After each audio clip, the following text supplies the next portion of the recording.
Top 10 Best Cartoons. Number 10. Shaolin Showdown.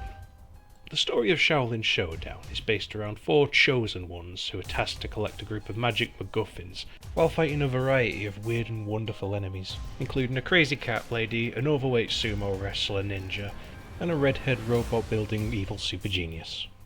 All this while strengthening their powers of earth, fire, wind and water. So it's like Captain Planet except good.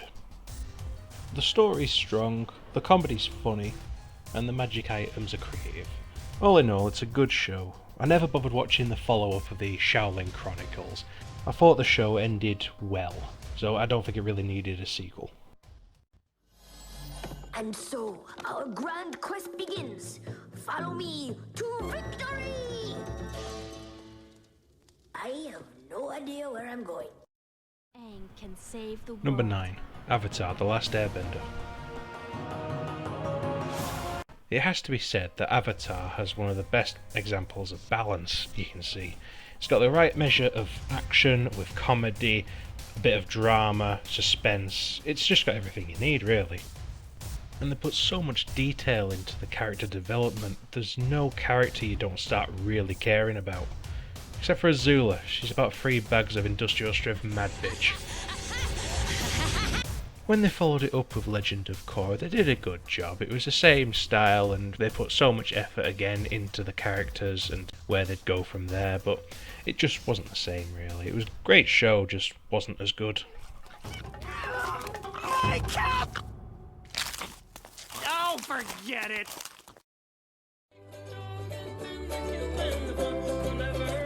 Number 8. Adventure Time. Going back about a year, I really wouldn't have guessed that this would have made it on my top 10 list. First starting watching the show, the only thing that came to my mind is, when does this get good? Everyone told me, oh it's a great show, it's a great show. I just didn't get it. I thought, this is really boring, it makes no sense at all in the slightest. It's not even very funny, but getting through the first season, getting closer to the second, it actually started getting really good. I think it comes down to the characters. Because at first you have no idea who they are and why they're acting like such crazy people, but the further you get into it, it goes about the backgrounds of every character and like how they grew up and who they know and why they're like the way they are, and it's really interesting. I didn't think it'd be very good, but as it is, it's one of my favourite shows. It's just how emotional you get about the characters, like sometimes the really bad backgrounds and how they've turned out the way they are. It's either a curse or a miracle. And it's not really something you see every day, so this definitely makes it to my list. It might have even made it to a better number, but there are still a few episodes which just aren't very good. Other than the first season, most of it's gold except for any episode with the character Magic Man, who is a massive knob. I've been meaning to ask you, what's with that pocket on your shirt? Oh, Jake's in here. Sup, Jake? Number 7. Young Justice. Now the reason I chose Young Justice over something like Justice League, because I think the characters are less developed, so the writers can work better with them. Granted, some of these characters have been used before, like Robin, but a lot of them really haven't, like Aqualad or Miss Marvel. A lot of people haven't even heard of these. A lot of them didn't even think like the main superheroes had sidekicks like these ones. But it's nice that they're getting some use out of them, as well as the fact that a lot of these characters are used to working in a duo. They have to work with a new team and get used to each other, and being like teenagers are a lot more prone to angst and arguments, but it actually works out and doesn't become as whiny as it sounds it should be. Except for Superboy, he's clearly got some daddy issues.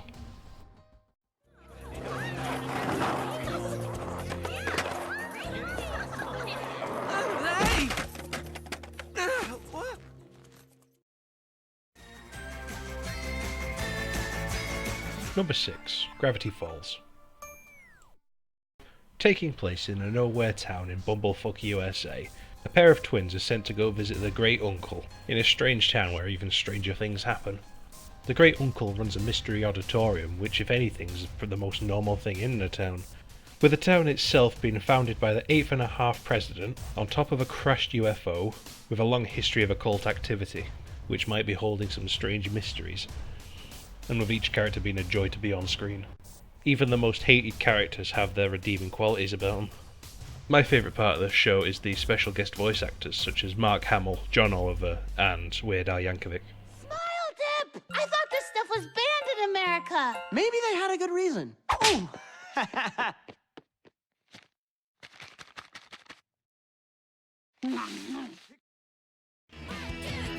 Number 5. Teen Titans. Teen Titans was another good example of splitting between action and comedy.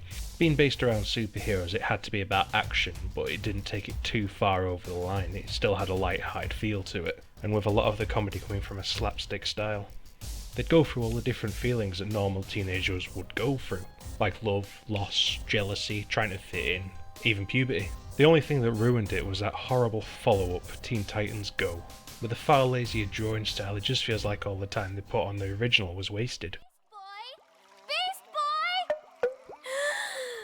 Beast Boy!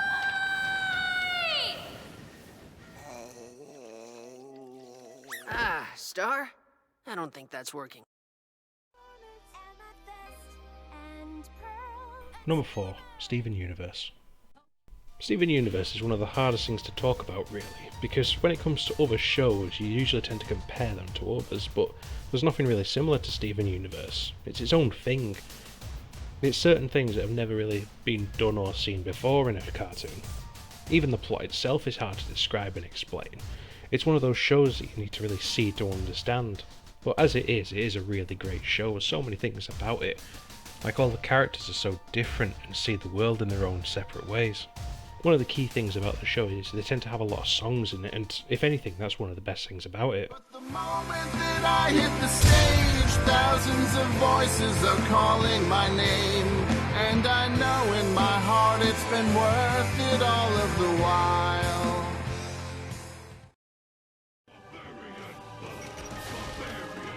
Number 3. Dave the Barbarian. For the first 7 on my list, it tended to be something with a lot of comedy, but with a lot of drama and a continuing plot device. From this point on, that tends to stop. For the rest of the list, it tends to be mindless, stupid, silly, but incredibly well written. But it's a personal list, so that's my favourite. Dave the Barbarian is based on a royal family trying to look after the kingdom while the mother and father are away saving the world. But being a trio, not very bright, overly aggressive, and an absolute coward, it's a miracle the kingdom's still standing. And with the help of their wizard uncle who can barely cast a spell, and Dave's pet dragon that looks like a flying potato, they fight off the forces of their arch enemy, Chuckles the silly piggy. I love the fact that the main character is absolutely huge but only has tiny hands which he'd rather use to make macrame owls, or that he thinks that he's more suited to be a therapist than a warrior. Quickly, Dave constructs a homemade megaphone using only some string, a squirrel, and a megaphone.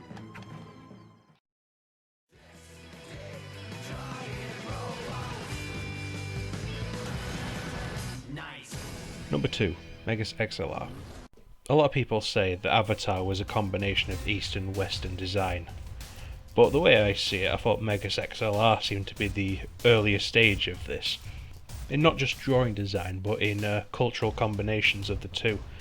On one side you'd have the American culture of eating competitions, car shows, and WrestleMania, while on the eastern side you have the anime styles of giant robots and massive monsters trying to take over the world, not to mention the strange tentacle creatures, as well as the occasional Bruce Campbell cameo, which is always a laugh.